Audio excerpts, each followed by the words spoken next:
Entre meados de 2020 e final de 2021, os maiores bancos centrais do mundo ignoraram o problema do aumento generalizado de preços que assolava a economia global. Primeiro negando que sequer havia uma pressão inflacionária, depois afirmando por longos meses que esse processo seria transitório. Enquanto isso, mês após mês, os preços ultrapassavam novas máximas, ao mesmo tempo em que os bancos centrais continuavam estimulando a economia com juros baixos e injeção maciça de liquidez. Esse processo continuou até dezembro de 2021, quando ficou insustentável para as autoridades manter a narrativa da transitoriedade da inflação, que já durava quase 2 anos. Hoje, com a inflação na máxima dos últimos 40 anos nos países desenvolvidos, os bancos centrais correm contra o tempo para, através dos aumentos de suas taxas de juros, secar todo o excesso de liquidez criado desde a pandemia, ao mesmo tempo em que assumem o quão pouco eles entendem sobre a sua própria função. A seguir, falaremos sobre como a atuação dos bancos centrais em combater o aumento generalizado dos preços está impactando fortemente o desempenho da atividade econômica ao redor do mundo, o que está empurrando os países ricos para uma grave recessão, ao mesmo tempo em que empurra a zona do euro e os países em desenvolvimento para uma enorme crise fiscal. Mas antes de mais nada, peço a você que deixe o seu like e se inscreva em nosso canal. Isso ajuda o nosso canal a crescer e o nosso conteúdo chegar a cada vez mais pessoas.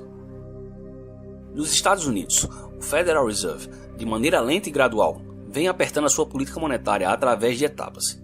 A primeira etapa começou em novembro do ano passado, quando o Fed deu início ao tapering, como é conhecido o processo de redução gradual dos estímulos injetados na economia e que foi encerrado em março deste ano.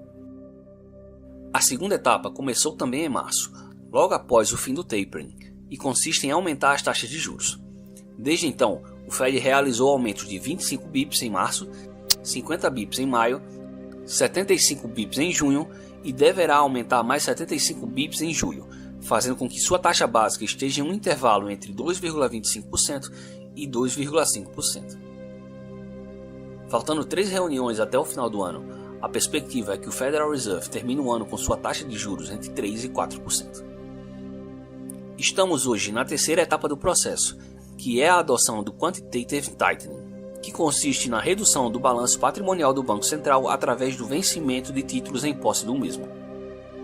A projeção do Fed era deixar vencer 47 bilhões em títulos por mês, de junho até setembro, quando então o montante retirado do balanço passaria a ser de 95 bilhões por mês.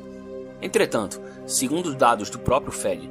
entre os dias 1º e 29 de junho, dos 47 bilhões esperados, somente 1,5 bilhão foi retirado do balanço do Banco Central americano.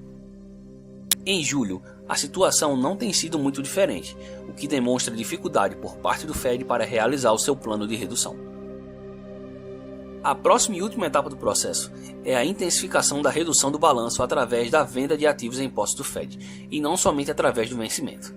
Mas da mesma maneira que o Fed não conseguiu chegar nesta etapa da última vez em que realizou o seu aperto monetário, por conta do estresse de liquidez no sistema financeiro, como demonstramos aqui no vídeo 7 da série A Mãe de Todas as Bolhas, dificilmente chegaremos lá dessa vez novamente.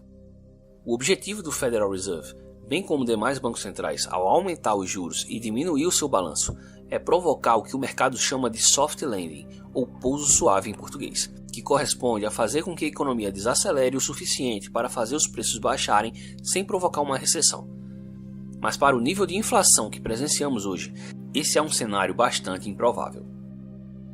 Todo esse esforço do Fed para combater a inflação teve pouco resultado prático em termos de diminuição de preços até agora.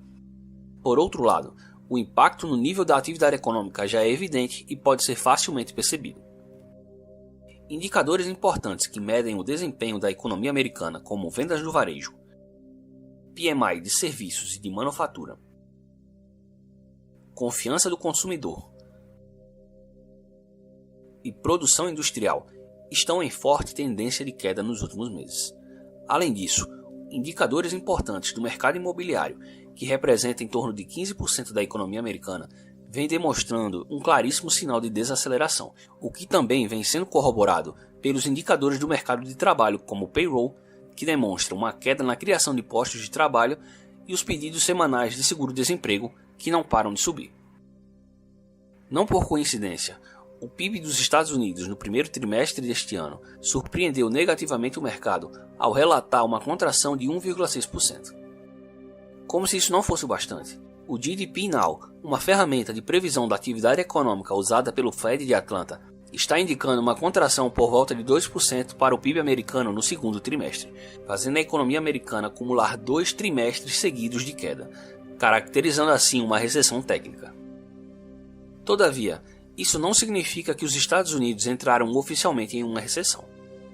O início e o fim de uma recessão nos Estados Unidos são determinados pelo Departamento Nacional de Pesquisa Econômica, através da avaliação de parâmetros como atividade industrial, mercado de trabalho, confiança do consumidor, entre outros fatores, além de, obviamente, o cálculo do PIB.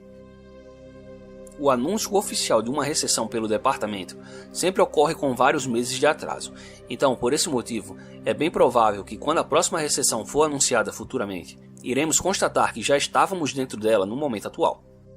Por outro lado, todo o esforço do Fed em subir os juros tem forçado os demais bancos centrais a fazerem o mesmo, pois o diferencial de juros entre a economia americana e as demais vem fazendo com que o dólar se valorize e as demais moedas percam valor, o que acaba contribuindo ainda mais para o aumento da inflação no resto do mundo.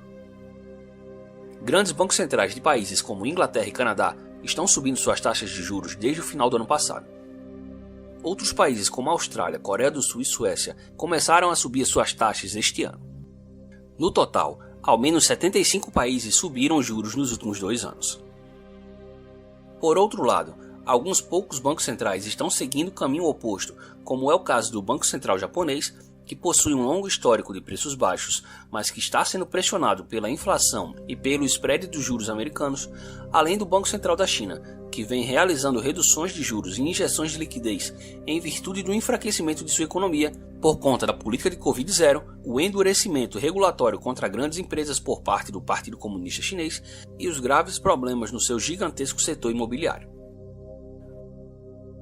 A situação mais delicada, entretanto, parece ser a do Banco Central Europeu.